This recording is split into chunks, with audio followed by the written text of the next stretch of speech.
All right, welcome back to the channel. It's your boy Fanon, and in this video, we're going to talk about Gervonta Tank Davis, who had a lot to say about Errol, Spence Jr., Terence, Crawford, also went in on Devin Haney and Shakur Stevenson. I might have to break this video into two parts, but all of it was absolutely positively classic. Let's talk about that in this video.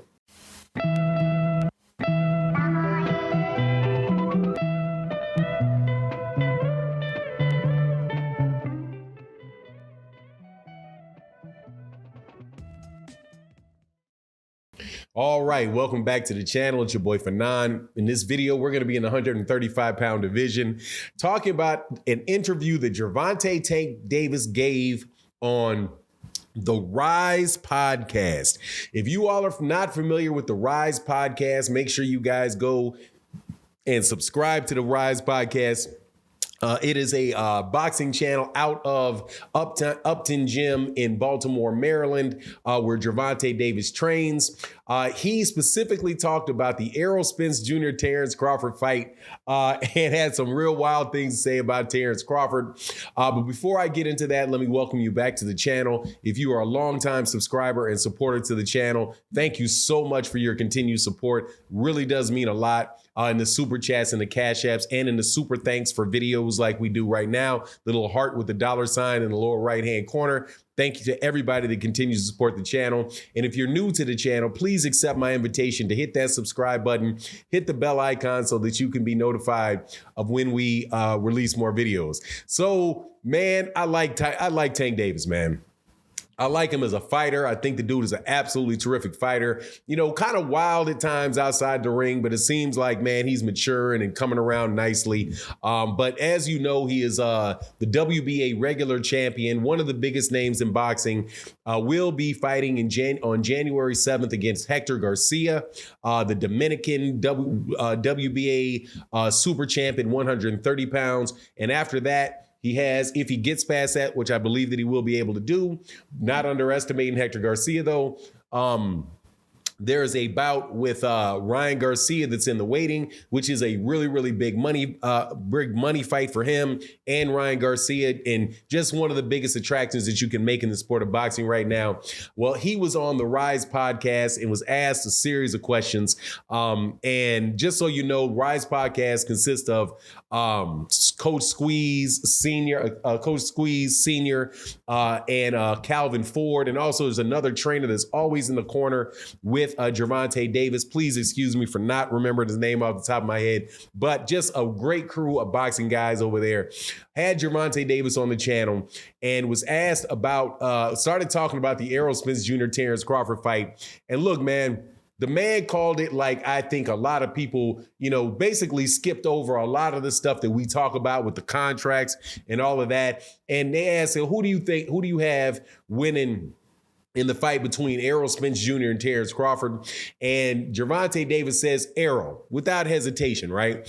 And now, if you're not familiar with the show, let me tell you, my guy, Coach Squeeze is a big Terence Crawford fan. So, you know, he responded, well, you know, yeah, Errol Spence Jr. is your guy, so you got to take Errol. You're going to ride with your guy. And Gervonta was like, nah, man, I'm not riding with my guy on that. But he said, I know that Terence Crawford will not beat Errol Spence Jr.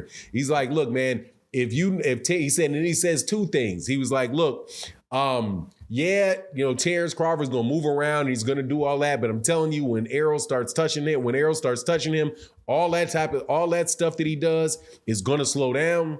And then he made a mention. He's like, look, man, he drew an analogy. He's like, look, he must have been talking about a video game that I don't play, obviously, because even in the show, he was playing video games and giving the interview at the same time.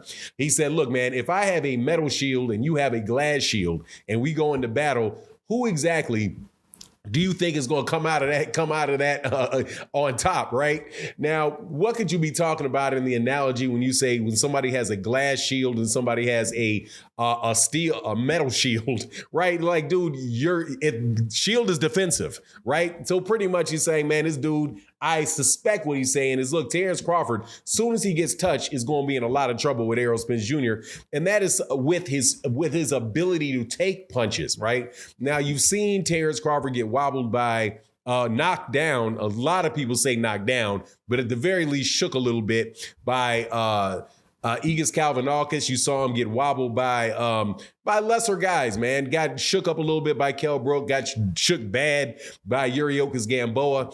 And he's a guy that really is, came up from 135 pounds up to 147. And he does a very good job by switching into the southpaw stance, as far as keeping himself, in his defense. He switches to southpaw, in my opinion, for defensive reasons. But what Gervonta Davis is saying is, look, man, if he gets touched up on that chin, that's just going to be a wrap, right? That's the glass shield. And then he brought something else up. And he said, look, man, if they would have offered, if Terence Crawford wanted to fight Errol Spence, he would have taken that offer that they made to him if he wanted that fight. But he's like, look, man, Terence knows that he ain't gonna win that fight, and that's why that dude didn't take the fight. Now, that is something that may sound, kind of, as we talk through it for so long, sound like something that is just, like, man, that's just nonsense. No, man, like, it's really, really not. If you think about it, at the end of the day, what we really do know is that Terence Crawford didn't take that fight. And the entire time that he was talking about the fight, he was talking about how much he didn't need it, and he never sees that fight happening, and his legacy's already set. If you didn't have all of the information about, how good a fighter you think Terence Crawford is and what type of offer, you were led to believe, or the rumors that are out there, put in your mind, you're just left with what he says about the fight and what Errol said about the fight. You may have to be like, man, that dude anybody else you'd say, nah, he just doesn't want that fight. Why? Because he said he didn't want the fight. He says he doesn't need the fight. And at the end of the day, he didn't take the fight. So I just think that there may very well be something there in what Gervonta Davis was saying. Now, admittedly, he is, friends with Errol Spence Jr., knows Errol Spence Jr. He doesn't seem like he's the biggest fan of Terence Crawford in the world. But, if you look at the style that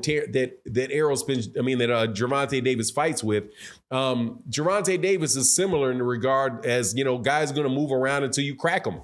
And once you crack them, we'll see what happens, when you really can hit on somebody. And they said, look, man, we've seen Errol Spence Jr. in the gym. And this is something Coach Squeeze says, like, yeah, I've seen him in the gym. And yeah, man, that dude is a lot stronger than people think he is. Another thing about Errol is that, if you listen to what Errol has said about how he punches, Errol Spence Jr., when he's throwing a lot of those shots, he's not really loading up on those shots. He's putting in like 80, 85% power on those shots. And those shots are, and at 80% of those shots are enough through consistency to really break you down. If he's actually able to really tee off on you and hit you with something big, I'm sure he can crank that up a level or two. But really interested listening to Gervonta Davis break the fight down and then just getting to the point about, look, man, if you really wanted that fight, you would have taken that offer that they gave you. Now, the offer that they gave him was offers before it actually went to no guarantee. There was guaranteed offered before, but it was not enough of a guarantee for him to get in the ring with Errol. But the guarantee, from what I understand, is almost twice as much as his guarantee was to fight Sean Porter. So there's a lot of funny business going on there, man. But anyway, that's my take on the matter. You let me know what you think in the comment section. And shout out to the Rise Podcast for great, great content. And with that, I'm out. Peace.